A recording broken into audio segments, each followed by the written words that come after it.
This is the CBS Evening News. Bob Schieffer reporting. Good evening. The Soviet Union said today there is no risk of radiation danger from its nuclear-powered submarine, which sank yesterday off the coast of Norway. The sub, which caught fire, normally carries a crew of 95, and it's feared the death toll may be high. Despite Moscow's assurances, there's still worry in Norway about the radiation danger. Bill McLaughlin reports from Oslo. An oil slick marks the spot of the Soviet nuclear submarine tragedy. Air and sea patrols from the Soviet Union continue to patrol the area where the sub went down.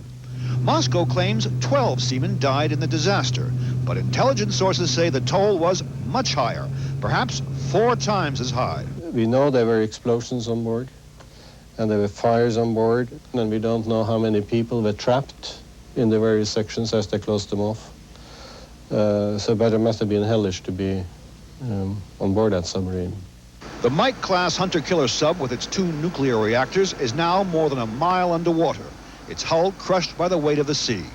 Officials hope that the nuclear threat, like the sub itself, has also vanished. We are trying to find out details about these kind of things to judge on the risk, real risk involved. We think that the risk is very small, but we cannot exclude it. That's what worries many Norwegians as they await exact air and water tests from the area. What if, after all, the sub's reactors are leaking radiation? That is a huge problem, in fact, if it starts to be a big leakage from the reactor. Soviet leader Mikhail Gorbachev has assured Norway that the sub's reactors were shut down before it sank, so there could be no explosion or radiation pollution. But officials here say it took the Soviets almost 24 hours to come forward with that information. Clearly, they say, too little and too late.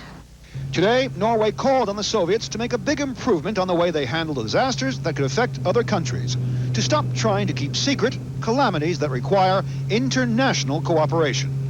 Bill McLaughlin, CBS News, Oslo, Norway. In the capital of Soviet Georgia, thousands of people today staged another demonstration for independence. Tanks rumbled through the crowd, and hundreds of Soviet troops reportedly patrolled the city. A general strike shut down factories, transportation, and many businesses. In this country, pro-choice activists from around the country boarded buses for Washington today. They'll be marching tomorrow in what is billed as the largest abortion rights demonstration ever. It comes less than 3 weeks before the Supreme Court takes up a challenge to its decision legalizing abortion. Some of Hollywood's best-known actresses are already in the Capitol getting ready for the rally. We are painfully relearning what Thomas Jefferson taught this country more than 200 years ago. Eternal vigilance is the price of liberty, and it is a lesson we intend never to forget again. The Coast Guard announced today that Exxon will start hiring 500 local workers in Alaska next week to help clean up that huge oil tanker spill. The oil is now threatening the country's #1 fishing port, and James Sartori is on the scene. The unstoppable Exxon oil spill continues drifting along the south-central Alaskan coastline. It still threatens more wildlife and fishing grounds, but wave action in the Gulf of Alaska appears to be breaking up the oil's southernmost leading edge. The news has been somewhat encouraging in that it hasn't seemed to advance very much in the last couple of days, and it's moved a bit offshore. At the Sawmill Bay hatchery, fishermen from Cordova keep anxious watch. Some Navy boom sent by Exxon is the wrong size. More cause for them to worry about their livelihood. We are fish. No business, no Cordova. And it is the threat of losing our fish that's scared us half to death. In Valdez, military officials on the scene are reassuring residents that the federal soldiers President Bush promised to send in to help support the cleanup effort won't take jobs away from local workers. That the worst thing we could do is put 30,000 troops here on the beach and tear it up. That's the worst thing we could do. According to published reports today, former captain of the tanker Valdez, Joseph Hazelwood's problems with alcohol were familiar to shipmates. A former Exxon second mate says Hazelwood constantly appeared to be intoxicated. He also claims Hazelwood falsified the logbook. The mate accuses Hazelwood of harassment and is suing Exxon for $2 million.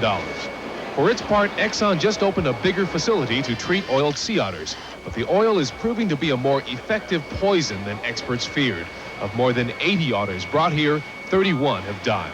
We're discouraged in that we've discovered that there are some toxic reactions to the ingestion and possibly the inhalation of oil. Experts say they have an unprecedented chance to learn from the environmental toll taken by the Exxon oil spill. It's turned these rich Alaskan waters into a huge laboratory. James Hattori, CBS News, Valdez, Alaska. By the way, James Hattori will have more from Alaska first thing tomorrow on the CBS News broadcast Sunday morning. The government of Haiti claimed tonight its troops have crushed a rebellion by soldiers of a key barracks in the capital city of Port-au-Prince. A battle for control has gone on since a coup attempt last weekend, and Bruce Morton reports now on what this means for the United States.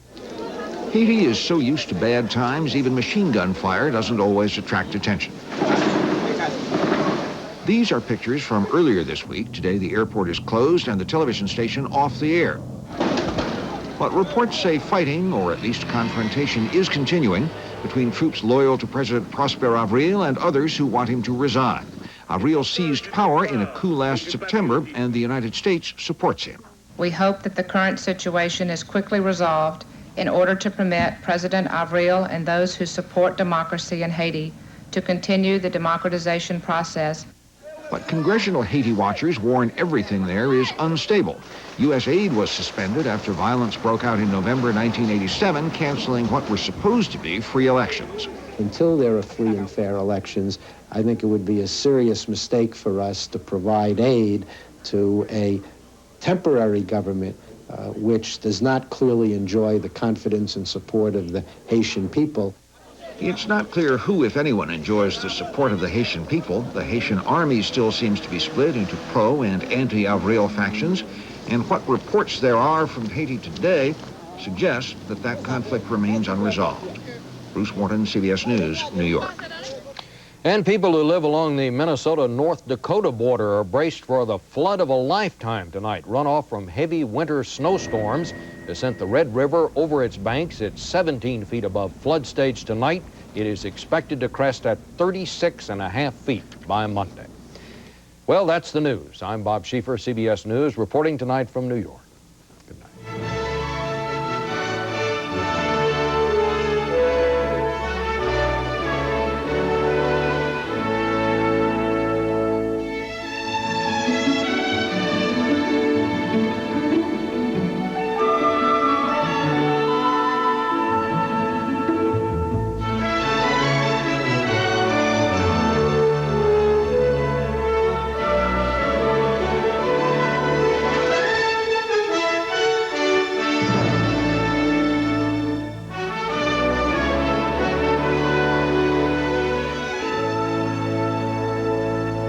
A man called Air.